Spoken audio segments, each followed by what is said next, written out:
Sunrise in Fort Fairfield, Maine. Ducks swimming. Bears enjoying the early worm. Flowers blooming. Potatoes growing. Farmers readying to care for their crops. Broccoli being harvested. And another Aroostook County traffic jam in progress. You can have the Los Angeles traffic and pollution. This is the county, Aroostook County, where kids can be kids, Grammy can be junior at the tractor pulls. Families from all over the world return for the Potato Blossom Festival for festivities, music, family reunions, and the mashed potato wrestling. Great times. Yes, gone are the movie theaters, car dealerships, the biomass plant, and even A.R. Brothers clothing store. But left behind are great memories like Gigi Ayob fitting me for my wedding suit, or Cecil Emery's donkey, Ruth, watching the world go by on the Center Limestone Road, or Fred Russell taking a break to talk to Bob Lunn on the back of the John Deere tractor. But this is Fort Fairfield, a town that has endured floods, crippling potato prices, and that blowy white stuff that returns year after year. Welcome to friendly Fort Fairfield. Today we are going to explore what this enduring, friendly town has to offer. Oh, and at the end of this video, I will share a story about meeting Chief Sam Goose of the Tobic First Nation Indian Reservation. Fort Fairfield is affectionately known as the Fort. It is 165 miles north of Bangor, 11 miles northeast of Presque Isle, and 0 miles from Canada. This is a border town where many over-homers, Canadians, have intermarried with those stateside, making for a rich heritage. We are all North Americans, eh? I must add that one of the great Canadian offerings is King Cole tea, which is available online. I'll even have a link below for the best tea on the planet. You can also get it at Graves Shop and Save in Presque Isle. Now how's that for service? That's worthy of clicking like. Let's talk about recreation. Are you into four-wheelers? The local ATV trails are maintained by Fort Frontier ATV Club.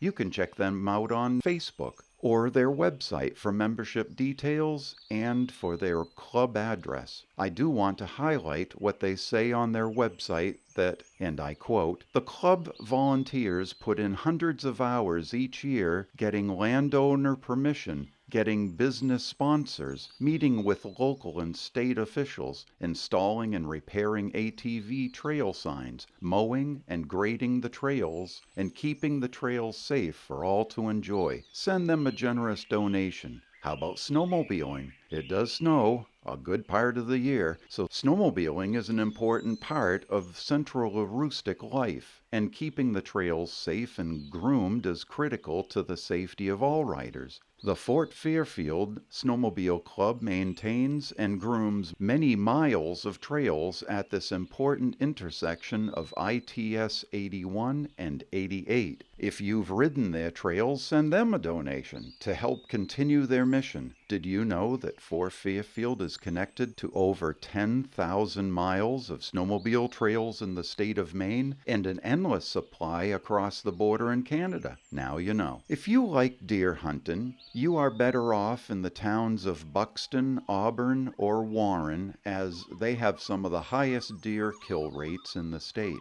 By comparison, Fort only registers about 30 kills per year. Ashland registers the most deer kills in Aroostook County. Regarding moose, back in 2020, Fort only registered 1 moose kill for that season. Did you know that famous artist Dave Estey was born here, with over 10,000 pieces of art displayed, sold, and admired in 7 countries, over 20 states, and can be viewed here in Maine in the city of Belfast, where David and his high school sweetheart Karen reside. If you are into golfing, there is a Aroostook Valley Country Club out there on the Russell Road. Note things have changed regarding use and access. Check out their website for details. How about canoeing or kayaking or other water sports? Fort Fairfield offers you a rustic river, Munson Pond, and for the novice, there is Puddle Dock, a cute little area located on the Dorsey Road. Fort Fairfield has several parks. There is Farm Park, which you can see here, where you can camp, enjoy the bluegrass festivals, and other concerts that they have through the summer. There is also Riverside Park Pavilion, which is on the north end of the bridge as you cross the Aroostook River. For medical care, a person simply needs to go to Presque Isle or Caribou for their regional hospitals. For veterans, there is the VA clinic at 163 Van Buren Road in Caribou. Thank you, veterans, for your service. Fort Fairfield is famous throughout New England and eastern Canada for its Potato Blossom Festival.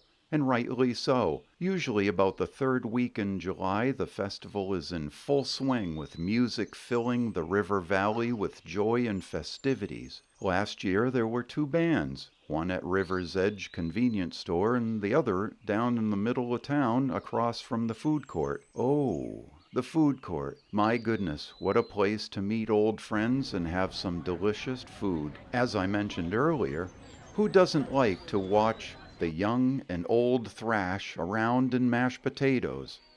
And afterwards, they get a real hosin'. Great times. The Fort Fairfield Fire Department is led by Fire Chief EMA Director Michael Jalbert, Captain Matthew Harris, and Safety Officer Darrell Dowdy. They are joined by a quality career staff and 10 paid call staff. Things have settled down at the police department with a handsome new chief of police, Matthew Cummings, backed by Sergeant Cormier, Officers Whipperman and Ferguson, and a host of part-time officers. The town is in competent and well-trained hands. Thank you, police and firefighters, for your service to the community. Fort Fairfield is blessed with numerous historical sites. For instance, as you enter downtown, the Blockhouse Museum is just there on the left, where you will find it displaying artifacts from the Aroostook War. There is also the Reed Mansion, which was the residence of a former Maine governor. Also rich in history is the Fort Fairfield Library just across from the Blockhouse. Okay, time for the Chief Sam Goose story. One 4th of July, I was invited to have lunch with Fred and Iris Russell, who it turned out had a decades-long relationship with Chief Sam Goose from the reservation on the other side of the border. That day, the chief was bringing a fresh salmon to Fred so that we could have fresh peas, fresh potatoes, and fresh salmon. Wow, what a meal. It was a fresh salmon that was netted that morning in the St. John River. I went out to meet Chief Sam Goose and was delighted with his warm personality and confidence. I asked him, "How did you get that salmon across the border?" To which he replied, "What border?" He let me linger with a bit of awkwardness and then laughed and said purposely, "This border is white man's border, though nowadays I do stop now and then to say hi." Here's a question for you. Do you want to see more videos like this? Well then, please hit the subscribe and the like button, and we'll see you on the next video. Thank you for watching.